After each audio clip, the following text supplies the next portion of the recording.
ఆంధ్రప్రదేశ్లో కూటమి ప్రభుత్వం కొలువుదీరిన తర్వాత విశాఖ మహానగరం ఐటీ హబ్గా రూపుదిద్దుకోబోతోంది. ఈ నేపథ్యంలోనే ఐటీ మినిస్టర్ నారా లోకేష్ గారు ప్రిస్టేజ్ అలాగే సత్వ కంపెనీల అధినేతలకు ఆయన స్థిరాస్తి రంగంలో మీరు పెట్టుబడులు పెట్టండి అంటూ ఆహ్వానం పలికినటువంటి నేపథ్యంలో దాని మీద జగన్మోహన్ రెడ్డి అసలు విశాఖలో ఏం జరుగుతుంది అనేది ఆరా తీస్తున్నట్లుగా కొన్ని వార్తలు వస్తున్న నేపథ్యంలో ఈ అంశం మీద మనం పూర్తి స్థాయిలో విశ్లేషణ చేసుకుందాం. ప్రస్తుతం మనతో పట్టినారు ప్రముఖ రాజకీయ విశ్లేషకులు, ప్రముఖ సీనియర్ జర్నలిస్ట్ దుర్గా వడ్లమణి గారు. వారితో మాట్లాడు. దుర్గా, నమస్తే. నమస్తే అండి. ఆంధ్రప్రదేశ్లో కూటమి ప్రభుత్వం కొలువుదీరిన తర్వాత విశాఖ మహానగరం అనేది ఐటీ హబ్గా రూపుదిద్దుకుంటూ ఉంది. ఈ నేపథ్యంలోనే ఎన్నో కార్పొరేట్ కంపెనీలు కూడా అక్కడ పెట్టుబడులు పెట్టేందుకు సిద్ధమవుతూ ఉన్నాయి. ఐటీ మినిస్టర్ నారా లోకేష్ గారు కూడా స్థిరాస్తి రంగంలో పెట్టుబడులు పెట్టండి అంటూ ఇప్పుడు సత్వ అలాగే ప్రెస్టేజ్ కంపెనీల అధినేతలను అయితే ఆయన ఆహ్వానించడం జరిగింది. దీని మీద అసలు విశాఖలో ఏం జరుగుతుందో తెలుసుకునే ప్రయత్నం జగన్మోహన్ రెడ్డి చేస్తున్నట్లుగా, దీని మీద ఆరాధిస్తున్నట్లుగా కొన్ని వార్తలు వస్తున్నాయి. అసలు ఏంటి, దీన్ని ఎలా చూడాలి? అంటే విశాఖలో మేము వచ్చాక, అంటే వాళ్ళు మీకు గుర్తుంటే కనుకైతే ఎన్నికల ముందు 2024 ఎన్నికల ముందు సడన్గా వాళ్ళు ప్లేట్ ఫిరాయించి మేము అభివృద్ధి చేశాము, తర్వాత అక్కడ ఇన్ఫోసిస్ తీసుకొచ్చాము అని చెప్పుకున్నారు ఇక్కడ వైజాగ్లో. కానీ వైజాగ్లో వాళ్ళు ఏమీ తీసుకురాల. ఓకే, ఇన్ఫోసిస్ మామూలుగా వాళ్ళు ఆఫీస్ పెట్టుంటారు, అది వేరు. కానీ ఈరోజు వైజాగ్ మీరు చూసుకుంటే కనుకైతే ఇది ఒక ఐటీ హబ్గా అవుతోంది. సో ఇప్పుడు ఈయనెవరు, మన లోకేష్ గారి ఉద్దేశం ఏంటంటే ఐటీ విద్యాశాఖ మంత్రి క్వాంటమ్ వ్యాలీగా దీన్ని రూపుదిద్ది ఇది 100 కంపెనీలు అక్కడ తీసుకురావాలి, వాళ్ళని ఆహ్వానించాలి, వాళ్ళ చేత కంపెనీలు పెట్టించాలి, ఆ కంపెనీల ద్వారా ఉద్యోగ కల్పన చేయాలి. ఇప్పుడు మీరు చెప్పినట్టుగా ఇవాళ ఈ ప్రెస్టీజ్ అండ్ సత్వా ఏదైతే ఉందో వీటి వల్ల 10,000 ఉద్యోగాలు వాళ్ళకి వస్తాయి యూత్కి. సో వాళ్ళు ఏం చేస్తున్నారు, ఇందులో మధురవాడలో ఈ ఇన్నోవేషన్ క్యాంపస్ ఏర్పాటు చేస్తున్నారు. బెంగళూరులో వీళ్ళు ఏం చేశారంటే ఏఎన్ఎస్ఆర్తో వీళ్ళు ఒప్పందం కుదుర్చుకున్నారు. ఇందాక మనం చెప్పుకున్నట్టు ఈ ఒప్పందం ప్రకారం 10,000 ఉద్యోగాలు ఇవ్వాలి అనేది అందులో ఒక కండిషన్ పెట్టుకున్నారు. తర్వాత 4 ఏళ్లలో మొత్తం 20 లక్షల ఉద్యోగాల కల్పనే లక్ష్యం అన్నమాట. తర్వాత ఇందులో ఐటీ జీసీసీఎస్ ఈ రంగాల్లో 5 లక్షలు అన్నమాట. విశాఖ నుంచే మెయిన్గా ఈ ప్రయాణానికి శ్రీకారం చుట్టాలనేది. దీన్ని ఉద్యమంలాగా మేము ముందుకు తీసుకెళ్తామని లోకేష్ గారు అంటున్నారు. అంటే ఇన్నోవేషన్ క్యాంపస్ ప్రతిష్టాత్మక సంస్థలకి వీళ్ళు గమ్యంగా దీన్ని మార్చాలి, ఇది వైజాగ్ని. సో ఇవన్నీ కూడా ఎవరు చెప్పారంటే ఏఎన్ఎస్ఆర్ సిఇఓ ఆహుజా ఎవరైతే ఉన్నారో ఆయన వివరించడం జరిగింది. సో 99 పైసలకి మీకు ఎకరా మీకు లీజ్కి ఇచ్చినప్పుడు దీని మీద చాలా గొడవలు జరిగాయి. మొన్న టీసీఎస్ ఇలాంటి ఆల్రెడీ ఎస్టాబ్లిష్డ్ కంపెనీలకే వాళ్ళు ఇస్తున్నారు. దానివల్ల ఏమవుతుందంటే మనకి ఇన్ని ఉద్యోగాలు ఇవ్వాలి, మీరు 30,000 ఉద్యోగాలు ఎంతో వీళ్ళు ఒప్పందాలు చేసుకుంటారు.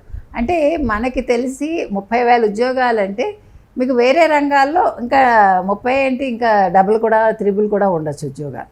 అంటే మనకి ఏదైనా కూడా ఒక రంగంలో మనకి కనిపించే ఉద్యోగాలు వేరు, కనిపించిన ఉద్యోగాలు వేరు కదా. సో ఆ రకంగా కూడా ఉద్యోగ కల్పన అయితే జరుగుతుంది. సో ఇవాళ వైజాగ్ అనేది ఒక ఆల్రెడీ డెవలప్డ్, సో ఈ క్వాంటమ్ వ్యాలీ ద్వారా బెంగళూరు ఎలాగైతే ఐటీ హబ్గా ఉందో ఈరోజు వైజాగ్ ఇక్కడ ఐటీ హబ్గా చేయాలనేది ఆయన లక్ష్యం లోకేష్ గారి. అందుకోసం ప్రతి కంపెనీ వాళ్ళతోటి మాట్లాడుతున్నారు, మీరు రండి మాకు పెట్టుబడులు పెట్టండి, మీకు మేము అన్ని మౌలిక సదుపాయాలు ఇస్తాం. ముఖ్యంగా గ్రీన్ ఎనర్జీ అనేది చాలా ముఖ్యంగా కనిపిస్తోంది.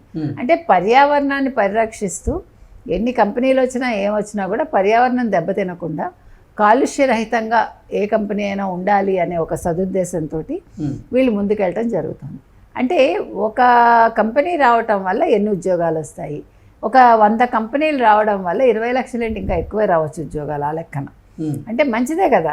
ఇప్పుడు మీరు తక్కువకి మీరు భూమి ఇస్తాను అంటే కంపెనీలు ముందుకు వస్తాయి, వాళ్ళకి అన్నీ కూడా చాలా తొందరగా పని అయిపోతుంది, వాళ్ళకి ఎటువంటి ఇబ్బందులు ఉండవు, మిడిల్ మేనేజ్మెంట్ ఉండదు, మధ్యవర్తుల ద్వారా మనం అంటే వాళ్ళకి ఏదో కమిషన్లు ఇవన్నీ ఉండవు అనుకోండి. దానివల్ల మనకి ఏమవుతుంది, త్వరితగతిన పనులు అయిపోతాయి. అంటే ఇవాళ యువత ఇప్పుడు 100 కంపెనీలు వచ్చాయనుకోండి, ఇప్పుడు ఆంధ్రప్రదేశ్కి చెందిన యువత అంతా కూడా వేరే రాష్ట్రాల్లో పనిచేస్తున్నారు. So they can go back, Vizag చుట్టుపక్కల వాళ్ళు పనిచేసుకోవచ్చు. అంటే వాళ్ళ రాష్ట్రంలో వాళ్ళకి దగ్గరగా ఉండొచ్చు. ఇది ఫస్ట్ నుంచి మీకు చంద్రబాబు నాయుడు గారు చెప్తున్నది అదే. మీకు గుర్తుంటే కనుకైతే ఎన్నికల ముందు కూడా వారు అదే ప్రామిస్ చేశారు. మీకు వర్క్ ఫ్రమ్ హోమ్ ఆప్షన్ ఇస్తాను, డేటా సెంటర్లు ఏర్పాటు చేస్తాను, మీ ఇళ్లలో మీరుండి పని చేసుకోవచ్చు. దానివల్ల ఏమవుతుందంటే ట్యాక్సులు కూడా బయటకు వెళ్ళాం. వేరే రాష్ట్రాల్లో మన ట్యాక్సులు మనం కట్టి, అంటే తల్లిదండ్రులు మనతో పాటు ఉంటారు, ఆ వెసులుబాటు ఉంటుంది. దాంతోపాటుగా అంటే ఇతర రంగాల్లో ఏదైనా పనులు చేసుకుంటూనే అది కూడా చెప్పారు ఎగ్జాక్ట్లీ చేసుకోవచ్చు. అంటే మీరు ఇప్పుడు సపోజ్ మీకు పొలం ఉంటుంది, మీరు మార్నింగ్ పొలం పనులు చేసుకుంటారు, తర్వాత వచ్చి ఐటీ రంగంలో పని చేసుకుంటారు. ఇది ఆంధ్రప్రదేశ్లో ఎప్పుడో అమల్లో ఉంది ఇలాంటివి. అంటే పొద్దున్న మీరు వ్యవసాయ పనులు చేసుకుని తర్వాత ఫ్యాక్టరీలో పనిచేయటం అనేది ఈస్ట్ వెస్ట్ గోదావరిలో ఎప్పుడో ఉంది.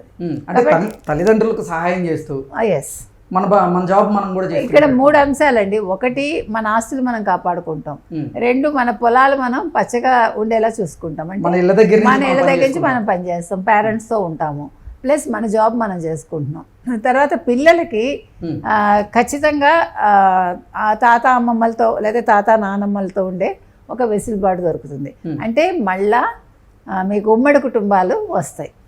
దీనివల్ల ఏమవుతుందంటే మనకి యూత్లో ఈ అక్కర్లేని ఆలోచనలు తగ్గుతాయి, సైకలాజికల్ ప్రాబ్లమ్స్ తగ్గుతాయి, తర్వాత ఒక భరోసా వస్తుంది, అంటే మానసిక ప్రశాంతత వస్తుంది.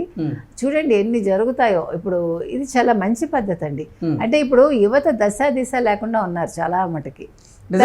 అలవాట్లకు కూడా ఇప్పుడు హైదరాబాద్కి వచ్చి ఇక్కడ ఇంటి అద్దెలు భారంగా మారి ఎంతో మంది ఇబ్బందులు, అసలు ఎంత ఇబ్బందులు అండి. హైదరాబాద్లో ఇవాళ ఇంటి రెంట్లు ఎంత ఉన్నాయి.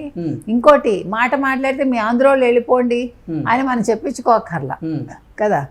ఏదో వీళ్ళ జాగీర్ అన్నట్టు మాట్లాడతారు కదా. ఏ ప్రాంతం ఎవడి జాగీరు కాదు, వాళ్ళు మనలాగే పుట్టారు, మనలాగే పెరుగుతున్నారు, అలాగే గెడతారు ఎవరైనా కూడా. కాబట్టి ఇవన్నీ కూడా ఈ మధ్యలోనే ఈ ఎగురుబాట్లు కావచ్చు, లేకపోతే ఇవన్నీ కూడా. ఏది ఏమైనా ఇవాళ ఐటీ శాఖ మంత్రి, విద్యాశాఖ మంత్రి అయిన లోకేష్ గారు మంచి మంచి నిర్ణయాలు తీసుకుంటున్నారు. తొందరగా 100 కంపెనీలు ఆంధ్రప్రదేశ్కి వచ్చేసి ఆంధ్రప్రదేశ్ అభివృద్ధి బాట పట్టాలని మనం కోరుకున్నాం. ఓకే, అంటే ఇప్పుడు సత్వ అలాగే ప్రెస్టేజ్ వారు స్థిరాస్తి రంగంలో పెట్టుబడులు పెట్టాలన్నట్లుగా నారా లోకేష్ గారు ఆహ్వానించిన మేరకు ఏంటి ఆంధ్రప్రదేశ్ ప్రభుత్వంతో ఎంఓయూ కుదుర్చుకునేటువంటి అవకాశం కనబడుతుందా? కుదిర్చేసుకుంటున్నారండి. ఆల్రెడీ నిన్న 10,000 ఉద్యోగాలు కల్పిస్తామని వీటికి ఎంఓయూలకే నేను అంతా కూడా వాళ్ళు కలిసింది. ఇప్పుడు ఏం జరిగిందంటే ఓ పక్క ఇలా వైజాగ్ ఇలా డెవలప్ అయిపోతుంటే, ఇందాక మీరు చెప్పినట్టుగా వైసీపీ జగన్మోహన్ రెడ్డి గారు ఉలిక్కి పడుతున్నారు. ఏంటి అక్కడ ఏం జరుగుతోంది వైజాగ్లో, భయపడుతున్నాడు ఆయన. ఇదేం డెవలప్ అయిపోతుంది ఏంటి అని వాళ్ళని అడుగుతున్నాడు ఆయన. కాబట్టి ఇవాళ వైసీపీ వాళ్ళు దిక్కుతోచిన స్థితిలో ఉన్నారు. మీరు పెట్టొద్దని ఉత్తరాలు రాసినా వాళ్ళు పెడుతున్నారు పెట్టుబడులు, మీరు రాకండి ఆంధ్రప్రదేశ్ కన్నా వాళ్ళు వస్తున్నారు. సో ఇప్పుడు ఏం చేయాలంటే వైసీపీ వాళ్ళని రావద్దన్నారు కాబట్టి వాళ్ళు వస్తున్నారు, కాబట్టి వీళ్ళు ఆంధ్రప్రదేశ్ వదిలేసి వెళ్ళిపోతే మర్యాదగా ఉంటుంది. Okay madam, thank you.